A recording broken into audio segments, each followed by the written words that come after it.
अगला इवेंट हम सिंगापुर में करने वाले हैं। अगस्त के आखिरी हफ्ते मैं सिंगापुर में रहूँगा। जो आप लोग से जो सिंगापुर में मुझे मिलना चाहेंगे, आप नीचे दिए व्हाट्सएप नंबर में ये मैसेज डालिए, मेरा टीम आपके साथ संपर्क करेगा। अगर व्हाट्सएप नंबर नहीं है, तो एक ईमेल आईडी दी है, वो ईमेल आईडी में हमसे संपर्क करें, मेरा टीम आपसे कांटेक्ट करेगा और हम सिंगापुर में मिलेंगे। नमस्कार, फिर पैसा बोलता है में आपका स्वागत है। मैं आनंद श्रीनिवासन। आज निफ्टी नीचे चल रही है, 10 पॉइंट नीचे है। शुक्रवार तो बहुत नीचे थी, आज भी नीचे थी, लेकिन अब उसे ऊपर उठाया है। लेकिन आज का ट्रेड फॉल्स ट्रेड होगा, कल ही मतलब का ट्रेड है, क्योंकि कल बजट आ रहा है। आज इकोनॉमिक सर्वे 1 बजे तक आ जाएगा, लेकिन बजट तो कल ही आएगा। तो बजट मार्केट को डायरेक्टली अफेक्ट नहीं करेगा, लेकिन सेंटिमेंट को करेगा। हम जैसे लोग के लिए बजट इम्पोर्टेंट है, इकोनॉमिक सर्वे हमारा मतलब सिर्फ फंडामेंटल्स के पास है और मार्केट साइकोलॉजी से हम दूर रहते हैं। अगर हमको वैल्यू मिलता है तो हम लेते हैं, नहीं तो हम छोड़ देते हैं। तो हमारे स्टाइल ऑफ ट्रेडिंग के लिए ये कोई नॉन इवेंट है, लेकिन मार्केट में 98% लोग के लिए ये बहुत बड़ा दिन है।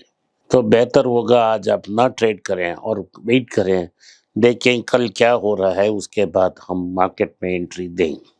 एक और चीज़ है कि जो दोनों रेगुलेटर्स हैं, आरबीआई और सेबी, दोनों ने हिंट किया है कि वो एफ&ओ पर क्रैकडाउन करेंगे। इस क्रैकडाउन का क्या रूप लेगा, क्या डायरेक्शन लेगा, उसके बारे में पता नहीं।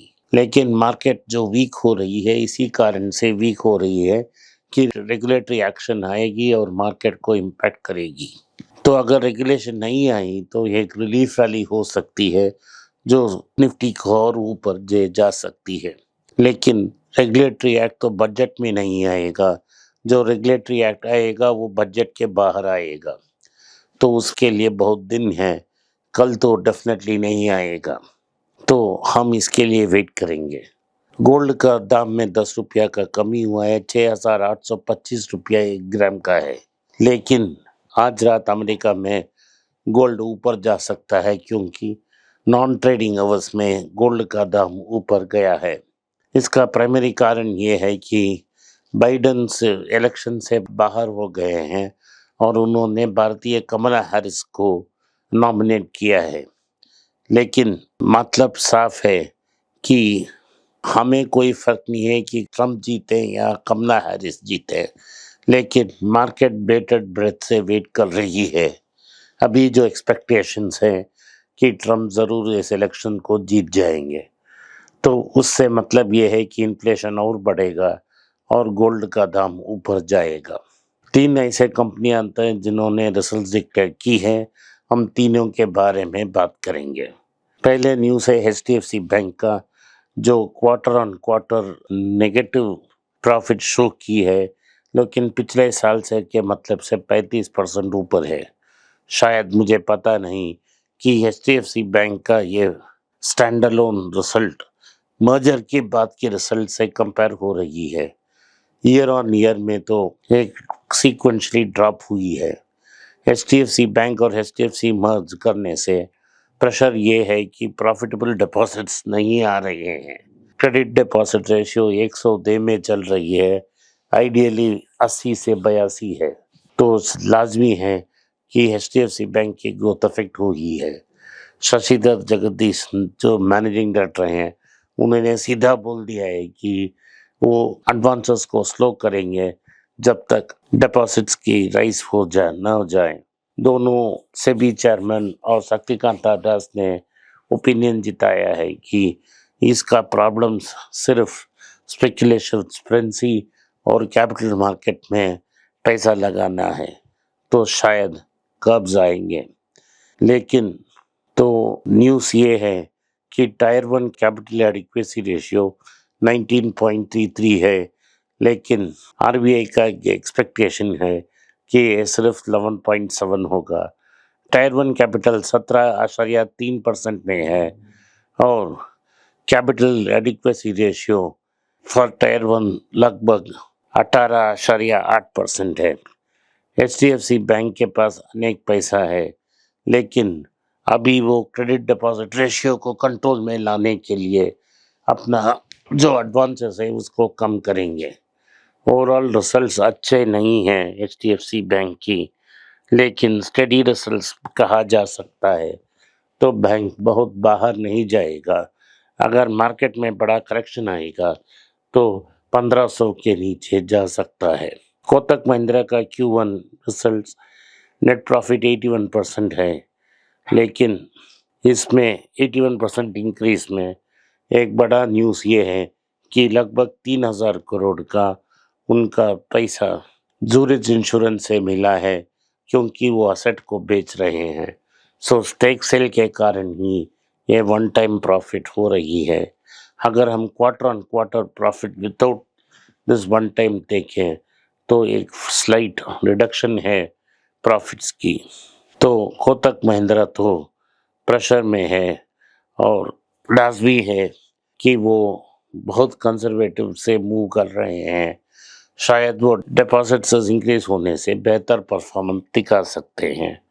आखिरी रिजल्ट है तो जो आया है वो रिलायंस का है, वो जनरली बहुत पूरा बुरा रिजल्ट है।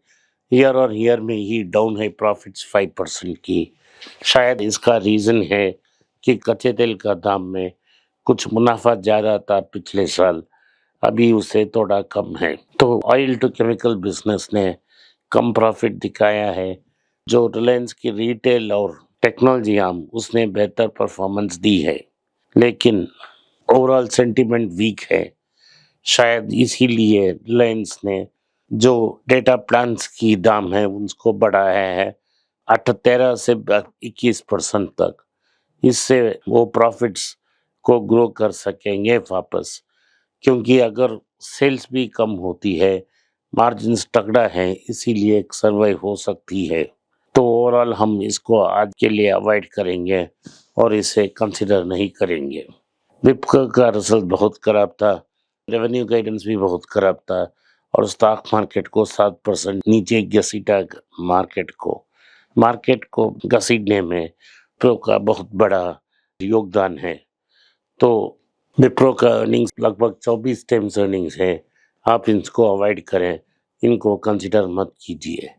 हीरो मोटर ने दावा किया है कि वो एक जीरो मोटरसाइकिल नाम का एक कंपनी के साथ टाई अप करके 2 ऐसे ईवी को लॉन्च करने वाले हैं जो सबसे सस्ते होंगे और वो मार्केट शेयर फिर से गेन बैक करेंगे। तो ओवरऑल देखेंगे तो जिनका ईवी का ब्रांड का नाम है विडा, वो 3 सिटी से 100 सिटी के ऊपर अवेलेबल होगा।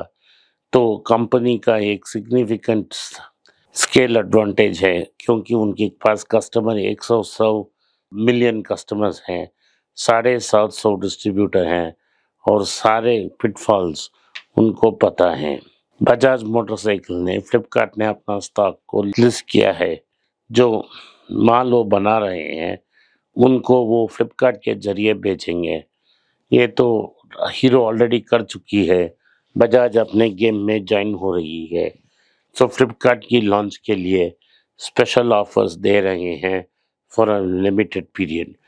अभी 25 सिटी में ही ये ऑफर हो रही है और कुछ देर के बाद इन स्टॉक को सारे प्लेटफॉर्म में एक्सटेंड किया गया है। डीलर का रोल क्या होगा इसमें शायद क्लैरिटी नहीं है, तो सर्विस जो नया नियर बाई डीलर है उनसे करवा लेंगे। आज के लिए इतना ही। आपने इस पॉडकास्ट को सुना, इसके लिए मैं आपका आभारी हूँ। हो सके तो इस वीडियो को लाइक कीजिए, चैनल को सब्सक्राइब कीजिए और बेल नोटिफिकेशन दबाएं।